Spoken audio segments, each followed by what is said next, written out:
Inside CECOT, the prison designed to hold the world's most dangerous inmates. A place can be built to hold bodies. But what happens when it's designed to control minds? CECOT is not just concrete, steel, and cameras. It is a psychological environment engineered to remove identity, predict behavior, and suppress unpredictability. The question isn't how people survive inside it. The question is what kind of person comes out, if they ever do. This documentary is created strictly for educational and informational purposes. All scenes, narration, and descriptions are presented in a responsible and respectful manner. No graphic content or harmful behavior is shown or encouraged. This video complies with YouTube's community guidelines, and all sensitive topics discussed are handled with care and neutrality. Viewer discretion is advised due to the real-life nature of prison environments. Before we dive in, drop a comment and let us know where you're watching from. We'd really love to hear from you. If you enjoy true crime documentaries like this, don't forget to hit the like button, subscribe to the channel, turn on the notification bell, and share this video with someone who would enjoy it too. Your support helps us keep bringing powerful stories to life. Across modern history, governments have turned to prisons not only as punishment, but as instruments of social control. Over time, those institutions evolved, becoming larger, more secure, and more technologically precise. CECOT represents the far edge of that evolution. This documentary does not speculate, exaggerate, or dramatize. Instead, it examines CECOT through what is already known about high-security incarceration, extreme control environments, and long-term confinement, using verified psychological and criminological research to understand what such a system does to the human mind.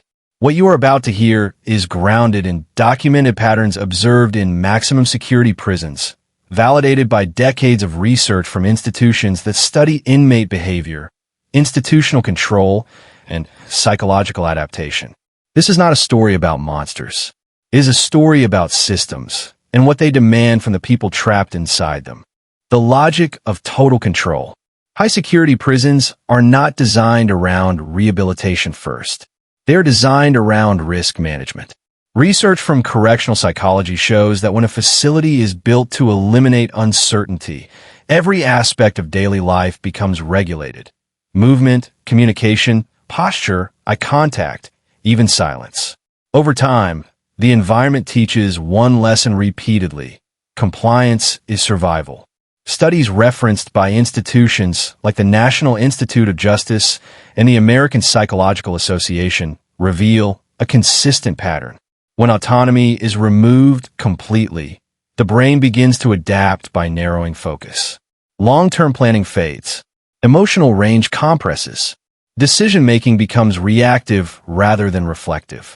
Former inmates from extreme control facilities describe the same phenomenon using different words. Time stops behaving normally. Days lose distinction. Identity becomes procedural. You're no longer a person moving through life. You're a unit moving through rules. In facilities designed for maximum containment, violence is not always the primary control mechanism. Predictability is. When every action is anticipated, the individual learns that resistance carries no reward, and silence becomes the safest language. Criminologists like Gresham Sykes and later researchers such as Craig Haney and John Irwin documented how this environment produces institutional dependence. The mind adapts to survive inside the system, but that adaptation comes at a cost. Initiative weakens, emotional expression dulls, and personal agency erodes. This is not about fear alone. It is about conditioning. And once conditioning begins, the prison no longer needs force to maintain order. The environment does the work. In the next chapter, we move from structure to psyche, from walls and rules to what prolonged control does inside the human mind. The psychology of confinement. When control becomes total, the mind does not rebel immediately. It adjusts. Decades of correctional psychology research show that the human brain is highly adaptive. But adaptation inside extreme confinement is not the same as healing. It is a survival response. And survival, in this context, often means becoming smaller internally.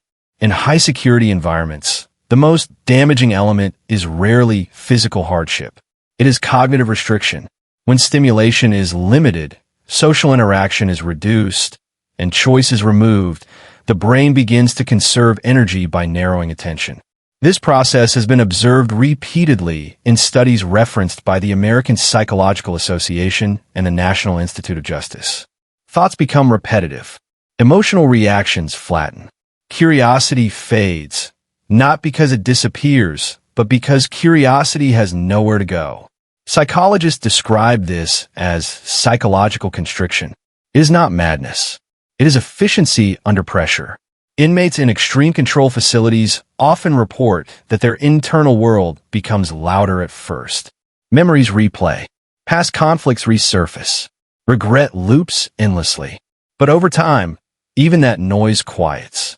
What replaces it is not peace, it is absence. The mind learns that emotional investment has no utility in an environment where outcomes are predetermined. This is where a critical transformation occurs. Research by Craig Haney on long-term confinement shows that individuals begin to detach not only from others, but from their own internal states. Feelings become harder to name. Moral reflection weakens. Not because values vanish, but because the environment offers no feedback loop that rewards introspection or growth. In short, the brain stops practicing being human. Former inmates from maximum security and supermax environments describe a shared experience: decision paralysis. When every choice has been removed for years, the ability to choose weakens. Even simple options, what to say, how to respond, whether to engage, become sources of anxiety. This is not a personality flaw. It is neurological conditioning. John Irwin's work on prison adaptation highlights how inmates learn to suppress spontaneity. Spontaneity draws attention. Attention increases risk. Over time, emotional neutrality becomes a defensive posture. Facial expressions soften. Speech becomes minimal. Silence becomes a form of self-protection. In facilities designed for permanent containment, this adaptation is not temporary. It becomes a baseline. Another documented effect is hypervigilance without action. The brain remains alert, constantly scanning for threat, but lacks any meaningful outlet for response. This mismatch, alertness without agency, creates chronic stress. Studies linked to the APA associate this state with sleep disruption, memory impairment, and emotional numbing. Importantly, this is not about cruelty by individuals. It is about structure. When an environment removes uncertainty, it also removes growth. Humans develop through friction, choice, consequence, correction. In total control systems, friction is eliminated. The system prefers predictability over development. Some inmates attempt to preserve identity through ritual, exercising in fixed patterns, repeating phrases, counting steps, memorizing routines. These behaviors are often misunderstood as obsession. In reality, they are acts of resistance against psychological erosion. Identity requires continuity. When time loses meaning, rituals create markers. They remind the individual that days are still passing, that the self still exists. But not everyone adapts the same way. Research from the Chicago Crime Lab and correctional behavioral studies show that individuals with prior trauma or unstable social development are more vulnerable to psychological collapse under extreme confinement. Emotional withdrawal can deepen into dissociation. Thought patterns can become rigid. In rare cases, perception itself becomes unreliable. Again, this is not sensational. It is documented. The most misunderstood aspect of high-security incarceration is that compliance does not equal stability. A quiet environment may look controlled, but internally, many inmates experience cognitive decline that remains invisible to guards, cameras, and metrics. The system measures order. The mind experiences erosion. Over long periods, this creates a paradox. The prison succeeds at containment, while simultaneously weakening the individual's capacity to function outside structured control. Studies by Haney emphasize that the longer the exposure, the harder it becomes to reintegrate, even hypothetically. This raises an uncomfortable question. If a system permanently reshapes cognition, what is its true purpose? Is it public safety alone? Or is it permanent neutralization? CECOT, by design, reflects a global shift toward incapacitation as policy. Rather than correcting behavior, the system prioritizes elimination of risk. From a security standpoint, it is efficient. From a psychological standpoint, it is transformative and not always reversibly so. The mind adapts to survive. But survival inside such a system often requires letting parts of the self go. In the next chapter, we move from theory to lived reality, examining documented inmate behavior patterns that emerge inside extreme control prisons and what they reveal about human limits under total containment. Behavior under permanent containment. When people imagine life inside the world's most secure prisons, they often picture constant violence or chaos. Research shows the opposite is usually true. Extreme control environments tend to produce behavioral suppression, not constant disorder. The absence of visible violence is often interpreted as success. But criminological research warns that silence can be misleading. In high-security facilities, behavior is shaped less by fear of punishment and more by anticipation of consequence. Every action is evaluated internally before it occurs. Over time, many inmates stop acting not because they are calm, but because action itself feels dangerous. This behavioral freezing has been documented in studies referenced by the National Institute of Justice and in longitudinal observations of maximum security populations. Inmates describe learning an internal rule. The safest move is no move at all. One former inmate from a U.S. Supermax facility described it this way in a nonfiction interview archived in correctional research. You don't decide what to do. You decide what not to do. That's how you stay invisible. Invisibility becomes a goal. Behavioral psychologists note that when rewards are rare and punishments are severe or unpredictable, individuals gravitate toward minimal behavioral output. Speech decreases. Gestures slow. Emotional expression narrows. Over time, the person appears compliant, but compliance is not engagement. This is where the system's most profound effect becomes visible, self-erasure as strategy. Documented inmate accounts reveal that many individuals intentionally suppress personal history. Talking about the past increases emotional activation. Emotional activation increases vulnerability. Vulnerability increases risk. Silence becomes armor. Yet not all inmates adapt through withdrawal. Research by Owen and later institutional studies identify a second pattern, microcontrol behaviors. These are small, highly regulated actions used to reclaim a sense of agency. Examples include strict exercise routines, rigid personal schedules, or controlled breathing practices.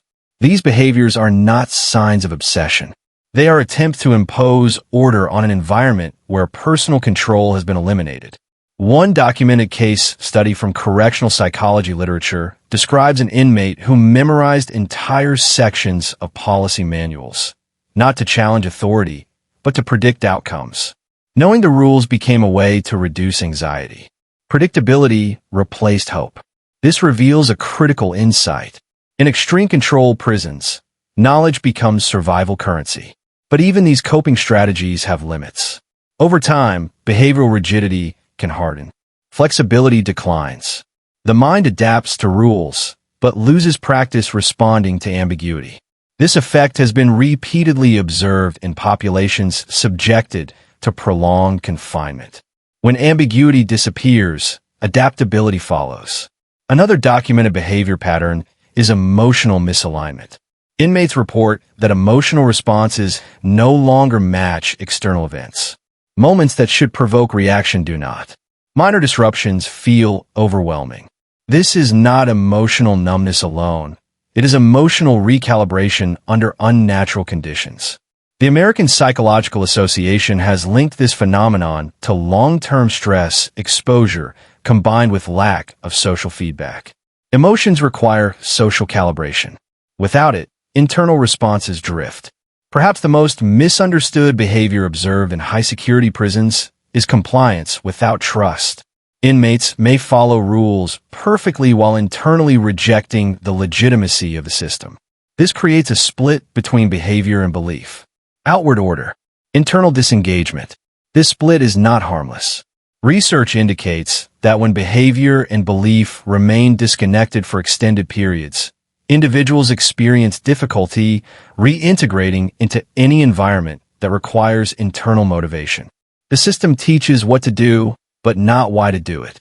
Some inmates attempt to preserve a sense of moral structure through memory, replaying past decisions, relationships, or values. But memory in confinement is unstable. Without new experiences to anchor time, the past can distort. Regret can intensify. Identity can fragment. Importantly, this is not about guilt or innocence. Studies show these effects occur regardless of legal status or offense type. The variable is not morality. It is duration and intensity of control. In environments designed for permanent containment, behavior becomes optimized for survival inside the system, not for life beyond it. This is why criminologists warn against assuming that order equals readiness for reintegration. The behaviors that keep someone safe inside may render them dysfunctional elsewhere. CECOT, as a facility built around incapacitation rather than transition, reflects this model fully. Its structure prioritizes predictability, suppression of movement, and elimination of uncertainty. From a systems perspective, it works. But systems do not measure psychological cost. The absence of visible disorder does not mean the absence of harm. It often means harm has become internalized. As one correctional researcher summarized in a peer-reviewed analysis, when the environment controls everything, the individual learns to control nothing.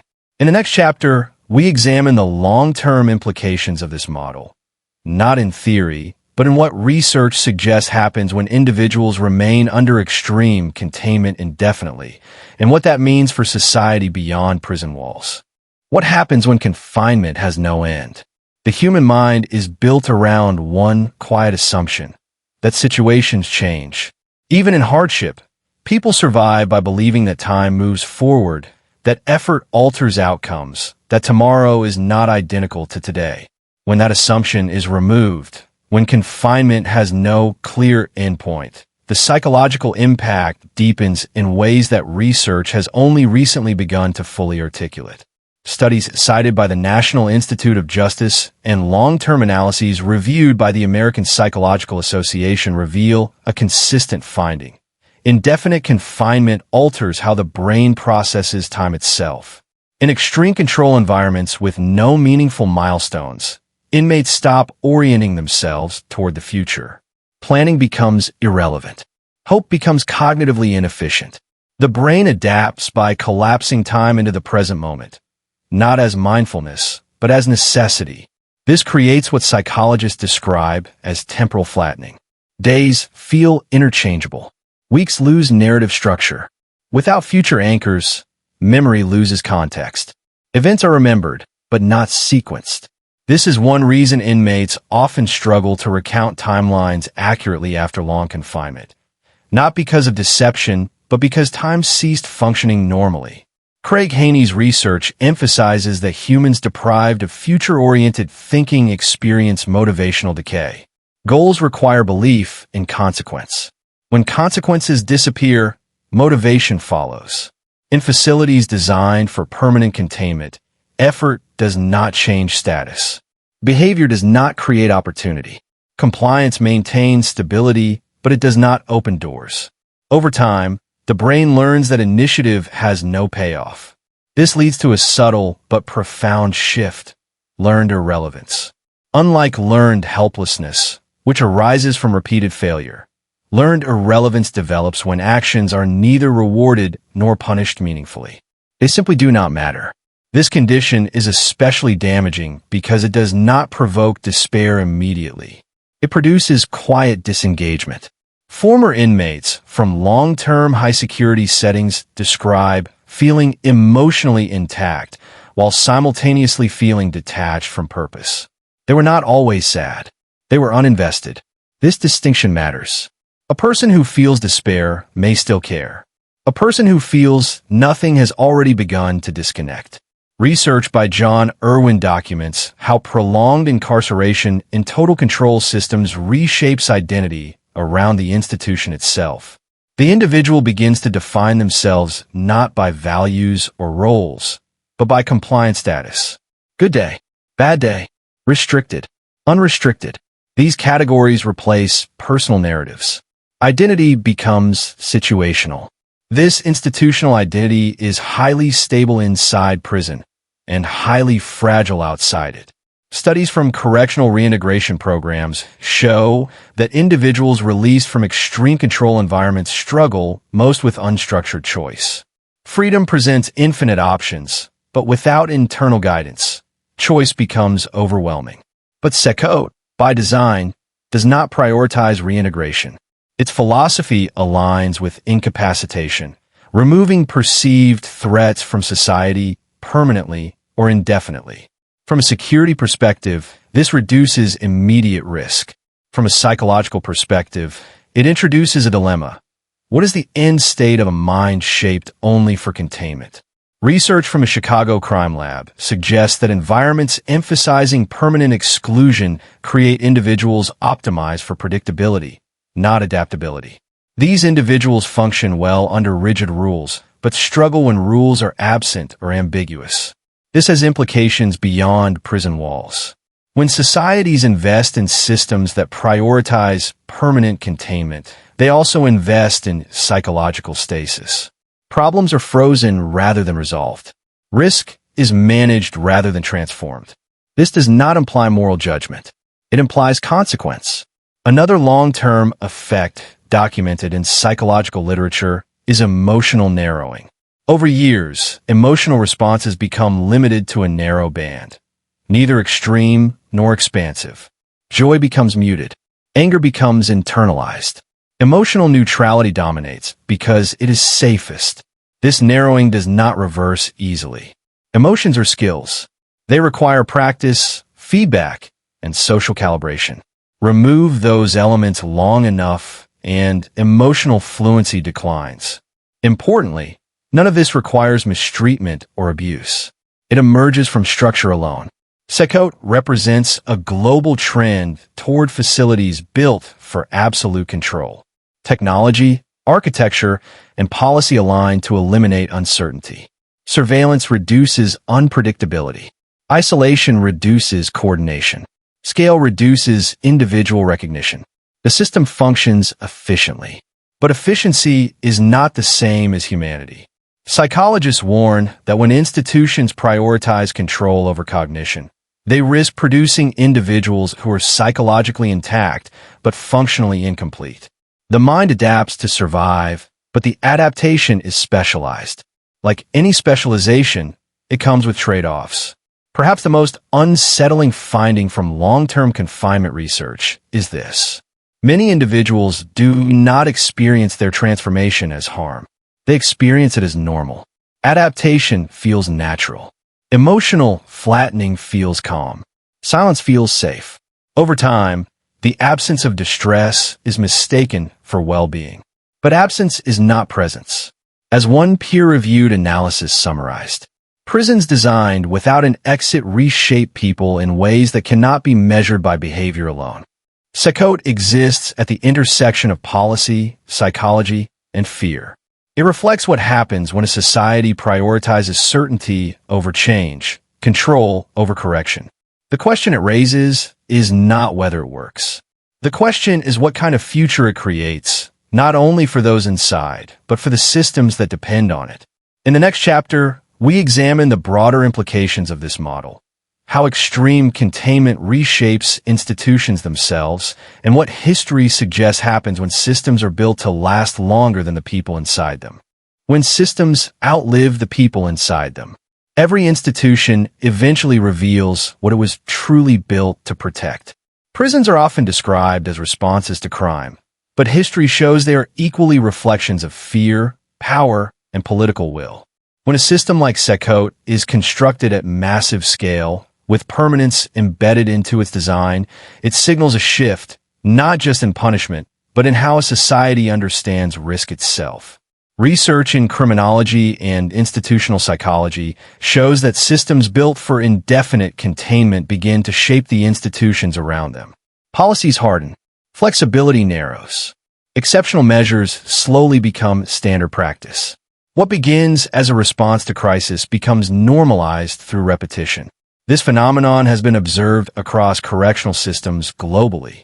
Studies referenced by the National Institute of Justice note that once extreme measures are implemented, rolling them back becomes politically and structurally difficult. The system adapts to its own existence. CECOT does not only contain people, it contains a philosophy. That philosophy prioritizes certainty over ambiguity, incapacitation over transformation, and prevention over possibility. From a governance perspective, it offers clarity. From a psychological perspective, it raises questions that do not have easy answers. Institutional psychologists like Haney have long warned that environments designed to suppress human variability eventually suppress institutional adaptability as well. When a system is optimized for control, it becomes less capable of responding creatively to new problems. Complexity is reduced. Nuance is removed. This is efficient. But efficiency has limits. One of the most significant findings in long-term correctional research is that institutions mirror the behaviors they enforce. When prisons demand emotional suppression, rigid compliance, and minimal deviation, the administrative culture often reflects those same traits. Decision-making becomes cautious. Innovation slows. Policy becomes defensive rather than aspirational. This is not a flaw of individuals. It is a property of systems. The Chicago Crime Lab's analyses of large-scale incarceration policies highlight how mass containment strategies can reduce immediate harm while simultaneously